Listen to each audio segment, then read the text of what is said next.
नमस्कार। नमस्कार। नागपुर टुडे और लॉर्ड बुद्धा टीवी के संयुक्त कार्यक्रम प्रेस क्लब में आज हम दो, मैं एस.एन. विनोद और वरिष्ठ पत्रकार जोसेफ राव फिर मौजूद हैं आज की चर्चित सुर्खियों पर चर्चा के लिए। जोसेफ, आज सारे अखबारों में जो महत्वपूर्ण सुर्खियां बनी हैं, जिस पर पूरा देश आज चर्चा कर रहा है और इसमें कई माने निकाले जा रहे हैं, जैसा कि पूरा देश जानता है आजकल केंद्र सरकार पर एक आरोप लग रहे हैं कि केंद्रीय जांच एजेंसियों के बेजा राजनीतिक इस्तेमाल को लेकर। अभी ताज़ा घटना में ईडी ने कांग्रेस नेता सोनिया गांधी और उनके पुत्र राहुल गांधी को समन भेज एक मामले में पूछताछ के लिए तलब किया है। ध्यान रहे, और मामला कौन सा है? जिसे जांच एजेंसी 2015 में बंद कर चुकी है, उसी को नए सिरे से खोलते हुए उनको तलब किया है, समन भेजा है। जाहिर है इस पर चर्चा हो रही है, आरोप लग रहे हैं केंद्र सरकार पर जांच एजेंसियों के दुरुपयोग के, राजनीतिक बदले की भावना से उठाए गए कदमों को। इसको आप किस रूप में देखते हैं? क्या यह सचमुच राजनीतिक बदले की भावना है, और क्या सचमुच देश में अब केंद्रीय जांच एजेंसियों का बेजा राजनीतिक इस्तेमाल होने लगा है? विनोद जी, आपने सही कहा। 2016 से ये केस चालू है। जांच एजेंसियां और ये ईडी का जो नोटिस है, ये पहली बार आया ऐसा नहीं है।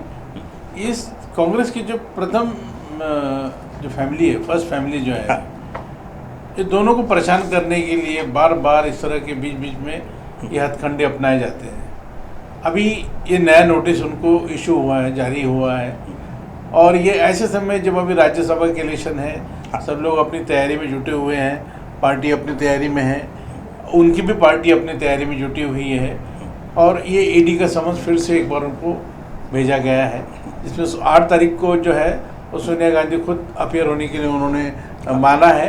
शायद वो अपीयर होंगी इसमें, और राहुल गांधी चूँकि वो नहीं अवेलेबल है, विदेश में है, इसलिए उन्होंने अपनी असमर्थता बोली है, जाहिर की है। मगर आपका कहना सही है, ये जो है जांच एजेंसियां, ये भी समय समय पर इनको एक तरह से याद आती है, अरे उन्होंने कुछ किया ही नहीं इतने में, तो वो झट से एक समन्स फिर से इशू कर देते हैं। ये तैयार ही रहता है, ये यंत्रणा पूरी तरह से तैयार रहती है, जिस दिन जब चाहो तब ये काम अपना चालू कर देती है। और अभी ये सोनिया और राहुल जी को जो बुलाया है, ये कोई नया नहीं है। ये उनके लिए, बुलाने वालों के भी लिए नया नहीं है, और जिनको बुलाया उनके भी लिए नया नहीं है। कांग्रेस के जो वरिष्ठ नेता है और जो प्रसिद्ध वकील है अभिषेक मनु सिंघवी, कल उन्होंने इसका जोरदार विरोध किया है। उनका कहना है कि इस तरह से आप उनको परेशान कर रहे हैं, उनको हालाकान कर रहे हैं, ये उचित नहीं है, और इसका हम सही समय पे कोर्ट में इसको हम पूरी तरह से निपटने के लिए तैयार है, ऐसा उन्होंने कहा है। बिल्कुल, इस पर तो एक अब अदालती लड़ाई शुरू होगी। लेकिन जो सर्वाधिक दुखद जो पहलू है इस पूरे मामले का, वह है सरकारी जांच एजेंसियों के दुरुपयोग की अपने राजनीतिक लाभ के लिए। जैसा आपने बताया, ठीक है, बोला कि नेहरू गांधी परिवार को निशाने पर लेकर एक टारगेट किया जा रहा है, उनको हमेशा जो परेशानी में रखो, ताकि वो अन्य राजनीतिक गतिविधियों में उतने शामिल नहीं हो सके, ये उद्देश्य है, उनको बिजी रखते हैं। लेकिन सर्वाधिक एक जो दूसरा पहलू आता है, जिस पर आजकल अब अपनी बिरादरी की बात भी है, अपेक्षित विश्लेषण नहीं हो पाता है या जानकारी नहीं मिल पाती है। ध्यान रहे, प्रधानमंत्री नरेंद्र मोदी ने 2014 के चुनाव के पहले का आह्वान किया था, कांग्रेस मुक्त भारत। ध्यान रखिए, कांग्रेस मुक्त भारत में अब वो कितना हो पाएगा नहीं हो पाएगा तो आने वाला दिन बताएगा। लेकिन यह जो अभियान चला है जांच एजेंसियों के इस्तेमाल का, राजनीतिक दुरुपयोग का, कहा यह जा रहा है, आरोप लगाया जा रहा है कि ये उसी अभियान, प्रधानमंत्री नरेंद्र मोदी का अभियान का अंश है, क्योंकि यह तो सर्वविदित है, माइनस नेहरू गांधी परिवार कांग्रेस अस्तित्वहीन हो जाती है। यह कड़वा सच है। हालांकि लोकतंत्र में ऐसा नहीं होना चाहिए, लेकिन यह एक सच्चाई है, इससे आप इनकार नहीं कर सकते कि उनका जो नेहरू गांधी परिवार का जो महत्व है, उनकी उपस्थिति का, उनके नाम का, उसने कांग्रेस को जीवित रखा हुआ है। सही बात। तो वैसे में कहीं ऐसा तो नहीं कि वो कांग्रेस मुक्त भारत अभियान को सफल करने के लिए पहले नेहरू गांधी परिवार मुक्त कांग्रेस की स्थापना करना चाहते हो प्रधानमंत्री? विनोद जी, आपने जो बताया कांग्रेस मुक्त भारत, श्री नरेंद्र मोदी जी का जो बयान था, आह्वान था उनका, ये इतना आसान भी नहीं है। जिस पार्टी को और जिन लोगों ने इकट्ठा किया, खड़ा किया, बरसों लग गए उसको बनाने में, उसको इतने जल्दी तो कांग्रेस मुक्त भारत होना मुश्किल संभव नहीं है। बिल्कुल प्रयास आपके हो सकते हैं और प्रयास हो भी रहे उस दिशा में, मगर इतनी जल्दी कांग्रेस मुक्त भारत होगा नहीं। हाँ, आपकी कोशिश जारी रहेगी जो लोग चाहते हैं, और शायद उसको समय लग सकता है, इतना आसान तो नहीं है ये। और ये जैसा आपने गांधी नेहरू परिवार का जिक्र किया है, ये बहुत ही आसान टारगेट है। ये इनको टारगेट बनाया जाए, इनके ऊपर हमला किया जाए, इनको बिजी रखा जाए, ताकि ये अपनी बाकी राजनीतिक हलचलें, राजनीतिक गतिविधियाँ, राजनीतिक कार्यक्रम में भाग न ले पाए, पूरे तौर तरीके से, पूरे जोर शोर से इसी में लगे रहे। ये ऐसी उनकी कोशिश है। देखिए अभी ये विडंबना के रूप में मैं देख रहा हूँ।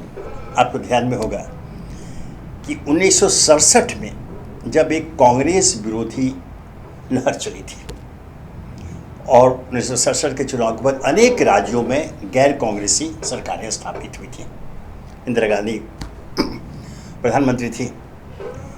उस दौर में एक बार जब उसके बाद फिर 10 साल बाद आ जाइए, जब आपातकाल के बाद जो पहला चुनाव हुआ 1977 में, स्वयं इंदिरा गांधी चुनाव हारी और कांग्रेस सत्ता से बाहर हो गई। इस जनता पार्टी की सरकार बनी।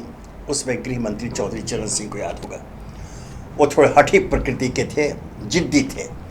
उन्होंने नेहरू गांधी परिवार को टारगेट बनाया था और उनके जिद के कारण, हालांकि बता दो उस समय प्रधानमंत्री और अन्य महत्वपूर्ण जो वरिष्ठ मंत्री तो खिलाफ थे, लेकिन चौधरी चरण सिंह के जिद के आगे झुकते हुए इंदिरा गांधी को गिरफ्तार करने का आदेश जारी हुआ। और वह एक घटना, वह चूक, मैं कहूँ वह एक चूक जनता पार्टी कैसी रही कि 2 साल के अंदर में जनता पार्टी अपदस्थ हो गई।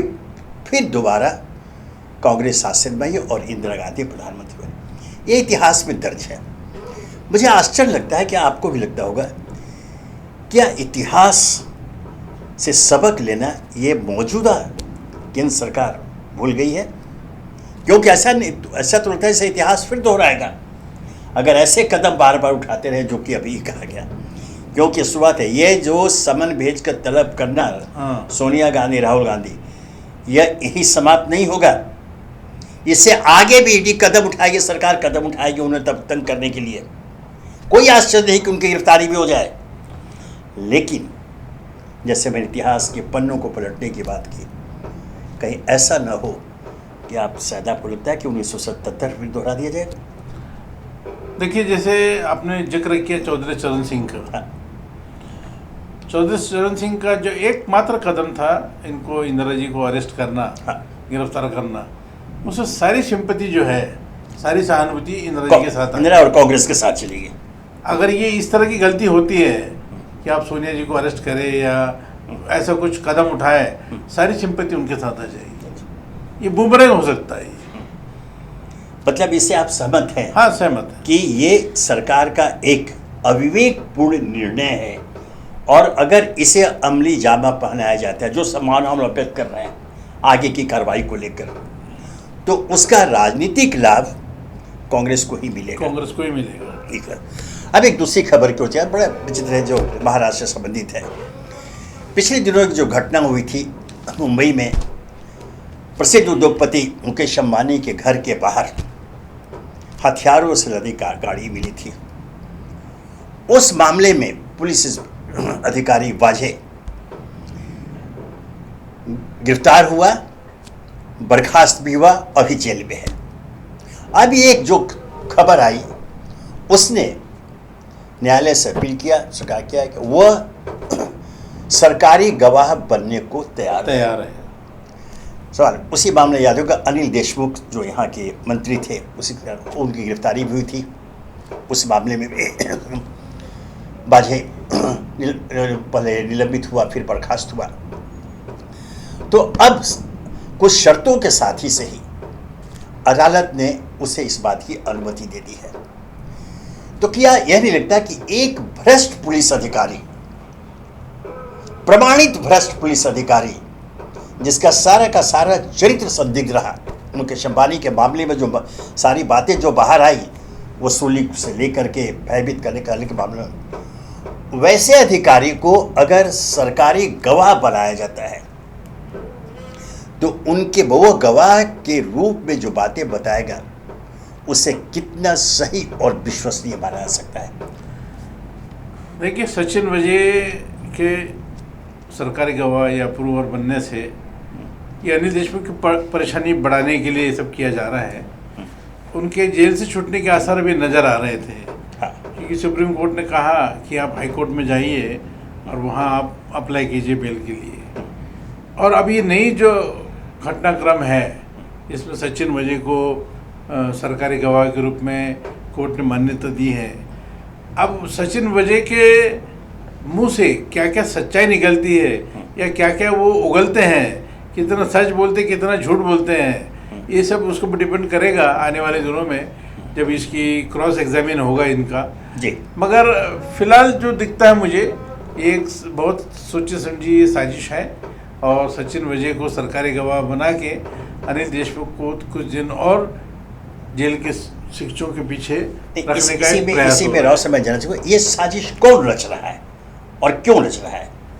ये जो जांच एजेंसियां हैं उनके पीछे जो लोग रहते हैं, या खुद ही वो जांच एजेंसियां जो किसी के इशारे पे कभी काम करती है या कभी स्वतंत्र निर्णय लेती हैं, उनका ये फैसला है कि सचिन वाजे को इसमें यूज़ किया जाए और उनसे पूरी जो बातें हैं अनिल देशमुख के खिलाफ जितना हो सकता है उतना उनसे निकलवाया जाए। कहीं ऐसा भी तो नहीं है कि अनिल देशमुख के बहाने कि पूरी की पूरी जो महाविकास आघाड़ी सरकार उद्धव ठाकरे के नेतृत्व महाराष्ट्र में उन्हें अस्थिर करने की मंशा हो? नहीं, बात तो सही है, मगर अनिल देशमुख ने जो के ऊपर जो आरोप है कि उन्होंने 100 करोड़ मांगे पुलिस से या बाकी परमवीर सिंह जिसमें प्रमुख रूप से जिनका आरोप रहा है, क्योंकि महाविकास आघाड़ी के लिए थोड़ी मांगे उन्होंने या महाविकास आघाड़ी के कहने पे थोड़ी मांगा है। ये तो 2 पुलिस ऑफिसर या एक पुलिस ऑफिसर और एक गृह मंत्री के बीच का जो ये था डायलॉग था और दो लोगों के बीच में जो बातचीत हुई है वो सामने आई। इसमें किसी भी महाविकास आघाड़ी ने बैठकर ऐसा निर्णय लिया है कि आप 100 करोड़ मांगो, ऐसा तो नहीं है। इसलिए महाविकास आघाड़ी को डिस्टेबलाइज करने के लिए थोड़ा बहुत प्रयास हो सकता है, मगर इस केस में अनिल देशमुख की परेशानी बढ़ाने के लिए और उनको जेल में काफ़ी दिन तक रहना हो ये निश्चित करने के लिए उनको अप्रूवल इसमें कहते हैं चूँकि अनिल देशमुख महाविकास आघाड़ी के मंत्री रहे हैं, तो एक मंत्री के ऊपर आरोप लगाता है अगर वो कटघरे में खड़ा होता है, जेल भेजा ही गया है, तो इसका साया तो सरकार पर पड़ेगा ही और उसको एक जो है उनके खिलाफ एक माने विरोधी स्वर जनता के बीच में पड़ता है कि भाई आप में सरकार में ऐसे मंत्री रहे हैं। तो इसका राजनीतिक जो लाभ उठाना चाह रही थी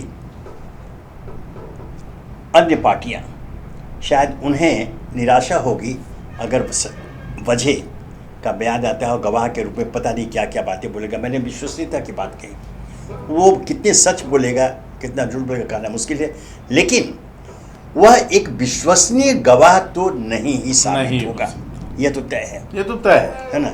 बावजूद इसके अगर सरकार अनुमति देती है उसको सरकारी गवाह बनने का ना, तो यह प्रश्न पैदा होगा कि क्या सचमुच इस सरकार को अस्थिर करने की साजिश तो नहीं। आप बिल्कुल सही बताया आपने। जिस व्यक्ति के क्रेडेंशियल खुद डाउटफुल है, बिल्कुल बिल्कुल, उसको आप सरकारी गवाह बना रहे हैं। ये तो एक तरह से मजाक है, कानून का मजाक उड़ाया जा रहा है। जिसके ऊपर खुद ही आरोप है, जो खुद ही कटघरे में है, वो अभी सरकारी गवाह बन के गवाही देगा। ये तो बहुत ही मजाक है, ये लोगों के साथ, जनता के साथ खिलवाड़ है ये। और जुडिशरी में इस तरह के कैसे होगा, मुझे समझ में नहीं आ रहा कि वो झूठ व्यक्ति जो बोलेगा वो सच माना जाएगा। चलिए, अब ये प्रतीक्षा दिलचस्प होगी कि इसके परिणाम क्या होते हैं, गवाह में क्या बोलता है, फिर अदालत क्या क्या रुख होता है इन दोनों मामलों में। तो ऐसे आज की सुर्खियाँ अनेक है। एक और महत्वपूर्ण सुर्खियाँ, जैसे हम लोग चूँकि 2 दिन चर्चा कर चुके हैं, कश्मीरी पंडितों को कश्मीर में लेकर के वहाँ उन्होंने अल्टीमेटम दिया था कि 24 घंटे के अंदर में हम यहाँ से हटाओ, नहीं तो हम पलायन करेंगे। पलायन शुरू भी हो गया और जो वहाँ हिंदू कश्मीरी पंडित हैं उनको वहाँ से निकालने के ऊपर भी सरकार गंभीरतापूर्वक विचार करे। यह एक ऐसी खबर है जिससे कि पूरी की पूरी केंद्र सरकार, जिसका नेतृत्व भारतीय जनता पार्टी कर रही है, आने वाले दिनों में उनके लिए व्यापक स्तर पर जनाक्रोश पैदा होगा, ऐसा समझते हैं। सही बात है ना। तो इनके एक है। तो आज की चर्चा हम प्रेस क्लब में यही समाप्त करते हैं। कल हम फिर मिलेंगे अपने मित्र जोसेफ राव के साथ नई सुर्खियों पर चर्चा के लिए और उन्हें एक दिशा देने के लिए, ताकि मैं बार बार इस बात को चिन्हित इसलिए करता हूँ कि हमारी अपनी बिरादरी आज अपने उस धर्म का पालन करने में 100% सफल तो नहीं हो रही है जो धर्म हमें सत्ता को आईना दिखाने को कहता है। धन्यवाद।